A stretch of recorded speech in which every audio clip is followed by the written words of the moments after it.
You had shown the movie, you know, based on caricatures and beautifully all the graphics were coming. Ken Robinson. Sir, So that we can show it to our teachers, sir. I'll tell you a very simple and easy way out. Just if you can just show our email ID Yes, sir. to everyone. Just send us a mail. Okay. That will be a first step about Right, sir. about us together Sure. building a relationship. Okay, that's great. Thank you very much. Thank you, sir. Sensory education. One of the things that I myself identified what he talked of information. So of course there is a need to use information to pick up the right kind of information, and we'll look at how we can do that. But there is this great need for being able to pick up this information. Because of technology, we find a whole lot of students saying that we are not engaged. You get me into a classroom, you give me a lecture, but you're not engaging with the students. So the students are getting digressed and they are just not interested in the learning lecture. Because it is a simple lecture being taught the way we were taught. The teacher walking in with a textbook. All right, open chapter 23, page 42, and here we go. And we were engaged. Why were we engaged? Because for us, knowledge and information was not available anywhere else. It was only available there. Today the life has changed. If I give a definition to a student, the student already knows 8 versions of the definition along with its assessment and its criticisms and the advantages and its mapping. So there's a big challenge for all of the teaching community to really be able to engage students in the classroom. So the whole classroom has changed. It's not about teaching. It is about creating an event. Just like this is an event today, the classroom has to be converted into an event, and the learning has to be converted into a learning event. And to be able to do that successfully, you do need technology. And of course, we're talking about trying to provide, while engaging students, it's important that we are able to provide them information and learning anytime and anywhere. And this is a typical look at the way in which a modern day environment of teaching looks like. You've got a teacher in the center, you've got a modern classroom at one level, you've got a virtual classroom running somewhere, you've got people who are logging in through the social media, whether it is the Facebook or it is LinkedIn or whatever, and of course a whole lot of access devices, the tablets, the smartphones and all of that. So this is the kind of the look of a new age teaching environment. We don't call anything as a classroom. They are all very different. Using online tools therefore becomes very important. And I'm going to basically run through some of the key online tools which teachers can use, and of course students can use too. Of course Google comes the top. Everybody knows it. The moment you say anything, the question is Google kiya ya nahi kiya. And I do agree with Professor Chanda that in Google you are not likely to find everything accurate. That's a challenge. But what is important for a whole lot of teachers to look at the yellow arrows on the left hand side. Mostly people go, just put simple Google search, get 5 things, go ahead, pick up something. But what's important is that you've got images in Google, which some of us know. There are videos in Google, there are books, there are blogs, there are discussions, there are applications. And as you go down to the blogs and the discussions, you start seeing that a little more filtering of Google is taking place, and a possibility of we getting a slightly more authenticated information. So don't underestimate Google just by typing a search keyword and looking at the key things there. Get down deep, there are things there as well.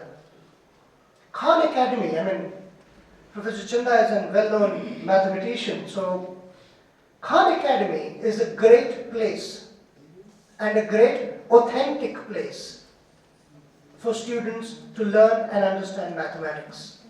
And as towards the end of it, I've got a 5-minute film of a student who has gone through a certain journey. Academy, the important is that it began with only providing videos, but it now talks about searches, it provides you watch videos, it provides you practice, and the beauty is that with the practice it provides you explanation videos, and it keeps on going that way. So Khan Academy is of course a great tool for mathematics teachers. Academic Earth. Academic Earth is an interesting site which is basically driven by professors from Harvard, MIT, Yale, and therefore of very high quality. A lot of time, a lot of school teachers with whom I interact, they say, but हम तो 9th, 10th class के बच्चों को पढ़ा रहे हैं, Harvard, Yale का क्या करना है? The question is not about the level, the question is about the quality of the content. Earlier we used to look at the author of a book, and the books were sold by the author. And why that? People used to go to universities in search of a professor. कि जी मैं उस university में admission इसलिए ले रहा हूँ because वहाँ professor so and so पढ़ाते हैं. At least I remember my university days when people used to say commerce पढ़ने जा रहे हैं because वहाँ पे प्रोफेसर देव पढ़ा रहे हैं. So the students were driven not because the university was great, but because the professor was great. The students were driven to books because of their authors, not because of the publishers. The publishers, of course, picked up the best authors, and that's how the publishers grew. But the importance was how good was the professor. And the better the professor, the better or the more sure you are about correct and authentic information. And therefore, while Academic Earth may talk about hi-fi information, but it provides you a source of very accurate information. Teachers who are teaching English language, look at teachers' information which is, and I'm talking of all free resources. So there is nothing which is paid. Go on straight to the Cambridge ESOL. Cambridge ESOL are the world leaders in English language. You've got a whole range of information starting from students from grade 1 to adult learners. Nobelprize.com. Now this is something which is very interesting. A whole lot of people say, Nobel Prize से क्या करना पड़ेगा? उसमें तो ये लिखा होगा ना कि किसने किस चीज पे Nobel Prize मिला. But go to the Nobel Prize site and you will find that they provide information and details about their top level researches in the most simple manner. Something which is very easy for students to understand, and therefore if teachers start using these tools for information, they are able to pick up this information and then transact this knowledge in the classroom, helping it to make a learning event. Of course, use of multimedia becomes very important because we all now want to see audio video. So YouTube becomes important. But again, the information is everything on the YouTube may not be accurate. So look at the yellow lines, the yellow arrows there. It talks about how much old it is and how many viewers have seen it. This is what is called wisdom of the crowd. So it is important for teachers when they are picking up information to understand the wisdom of the crowd. Look at how old. There is no point in picking up something which is 10 months old and 225 people have watched it. Especially if you're looking at things which are very current and very topical. 10 months is a long time.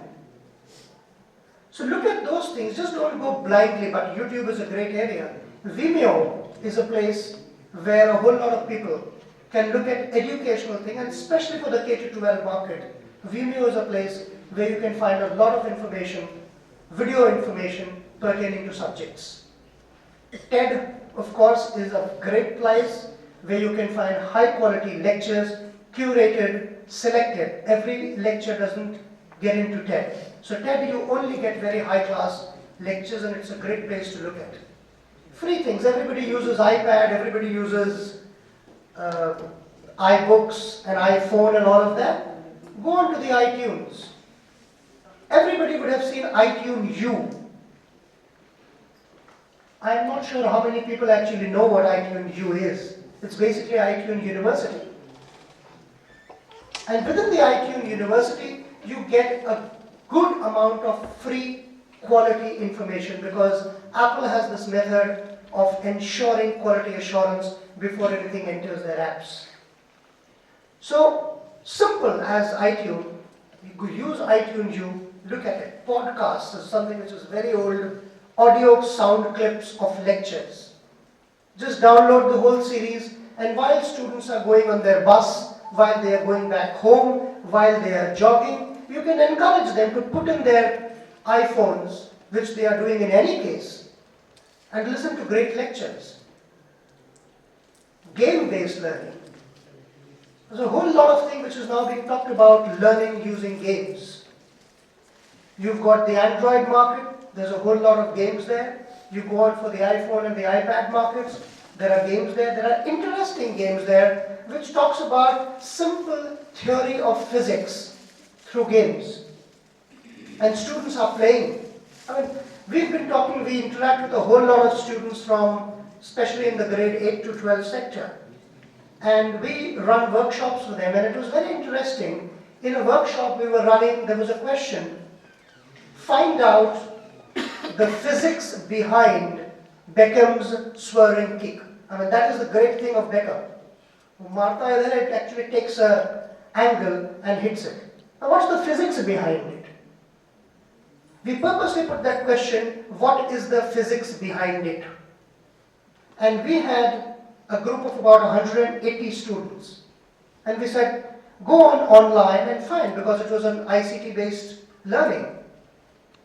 And the interesting thing was, 72% of the students, and there were 6 other questions, but 76% of the students who selected this particular topics were not science students. And when we interviewed them, they said, sir, हम जानना तो ये चाहते थे, पर हम लोग से क्लास में कहते थे ये फिजिक्स है, तुम्हारे समझ नहीं आएगी, तुम तो कॉमर्स के हो, अकाउंटेंसी देखो, डेबिट क्रेडिट कर लो. But now with the help of technology, we are able to do that. And one of the smartest kid there was, he wanted to do that. He went outside, went to his physics teacher, found it out, came back and told us. And he says, this is also innovative learning, because it was to do with innovative learning. So he says, sir, innovation ही तो है. सब लोग laptop में ढूंढ रहे थे, Google कर रहे थे, मैं सीधे फिजिक्स टीचर के पास गया, उन्हीं से पूछा. That was also innovation. Of course, never forget Wikipedia, and Wikipedia provides to a very large extent authenticated information. Although it is a contributed site, anyone can contribute to the wikis. But the system with wiki is that if it is open, so from within the community, if people don't come and object to a particular information or a topic or a data, then it is treated as correct. So it is contributory, but you find a very active wiki community, which now is kind of driven by very, very high-ranking professors in various universities who look at those kind of contents, and therefore Wikipedia has become something which we say, never forget the wiki. So with all of this, we're talking about an opportunity to provide to the student, which is anytime learning, anytime teaching, any place learning, any place teaching. That's what technology can do. Students are all on the social media. We advise teachers, students are on the Facebook. Why do we want to bring them out of the Facebook? That's an old story. When we used to have 45 students in the class and the teacher used to say, follow me. We are a democratic country. Vote अगर देना होता तो हमें तो एक भी vote नहीं मिलता. Because उधर 45 बच्चे हैं ना. Who would vote for the teacher? And yet the teacher said, follow me. And everybody followed them. The time has changed today. Teachers must try and say, take me along. बच्चे आप जिधर जा रहे हो ना, मेरे को भी ले चलो. देखो तो कहाँ जा रहे हो आप. मैं तो टीचर हूँ ना. जहाँ ले चलोगे मैं वहीं से एजुकेशन ढूंढ दूंगा. That is the art of a teacher. So we are saying, if the children are on the Facebook, मैं भी Facebook पे. See, everybody says मैं भी अल्लाह. So why don't I say मैं भी Facebook पे? So why can't a teacher simply create a Facebook account and have all their students follow, and the teacher keeps on putting the daily dose of learning on the Facebook. This is what I did in calculus today. Pick up some of these interesting tips on finding the diameter of a circle and put it on the Facebook. Automatically, students are already in that environment. You are trying to say, वो Facebook पे सारा दिन रहते हैं, तो ठीक है, Facebook पे अभी भी रहने दीजिए ना. You provide them something more interesting there with you. It's just the environment. Edmodo.com is something which is very, very good for teachers. You can create a whole lot of classroom community and you can encourage your students to create a community. And then create a community within your township and within your state and within the city and within the country, and that's how you can grow along. Twitter, everybody talks about Twitter. My teacher, who is now returning back from school in the bus, can actually just make a tweet today or make 5 tweets today कि आज हमने class में ये पढ़ाया. Have all your students follow. And because Twitter has a search function, there is a possibility that even other students will start following you. Similarly, Buzzers, Open Study, these are all very standardized common forums for teachers to use to create the community. Bookmarking sites, and teach the students to use bookmarking sites. We were talking about curated content, quality content is what we were talking about. There are 2 very interesting sites. One is called Quora.com and the other is called Curated By. These 2 sites are run by experts. You post your questions and you get your answers from experts. So use the curation model. Use that.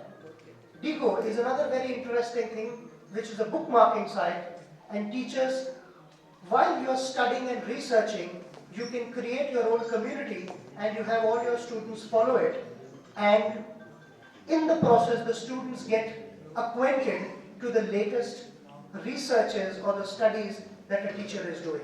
So Digo is something that I am personally very, very fond of, and I believe that this is a great tool for teachers. Blogging is a very common thing like tweeting. Get on to collaborative learning, all within Google. Something which I want to take on is helping students learn through learning journals. This is a new thing which is called the KWL model. Know, want to know, and learn. Learning journals is a great way of having your students prepare and be better prepared. It can be a paper-based learning journal, it can be a template-based thing, or it can be using computer applications. This is a typical example of a student. This is all real work, by the way. This is a real work of a student trying to learn something called Chapter 4 in economics. It's a learning journal that the student uses every day. This is a standard template of a learning journal which a teacher can make. What does it say? What does it mean? How does it relate? What do I not understand? What I understood? And then questions and all of that. So it's a very, very organized way. If the teachers start putting these cultures and help students use it on the learning, on the computer, it works well. Of course, on the iPhones, a new thing has just come up which is called Cheetah Learning. They offer you something which is a learning journal mechanism. Teaching children to learn with mind maps. Revision is becoming a very important issue. Gone are the days when you say, घर में आओ revise करो. क्या revise करो? कैसे revise करो? आज Digo पे revise करो. Make a mind map. Make a learning journal. The moment you start talking of these new things, you are directly or indirectly engaging your students. And that is the crux for the key thing. I've tried to quickly rush through all of this because I wanted to talk and show you something which is more like a 5-minute film. It's a real film about a real case study. And it is to demonstrate that, well, when we talk about all these new hi-fi interesting things, does it really work?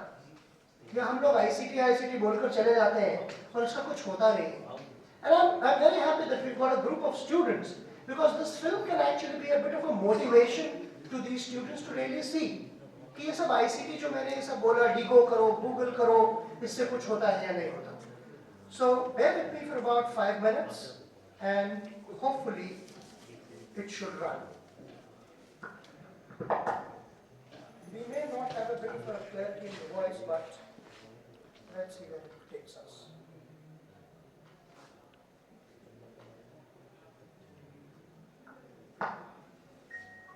There was a boy who was completely upset about his academic results from the beginning of his school life. He tried so hard to cope, A real story. but couldn't get anywhere. He decided to work and build a mindset to study. But each time he tried, he got distracted to video games, TV shows, music, movies. He tried to achieve high targets, but the others pulled him back by making fun of him. But he still had hope. Because he enjoyed making some short movie, making PowerPoint presentations, and he liked doing photography. He tried getting on with his life. Then one day, suddenly the child got admission in UK. Some said it was remarkable. Some were still not done cracking jokes. The child proved them wrong by achieving targets which were way above all expectations. One day, one of his friends asked, "How did you do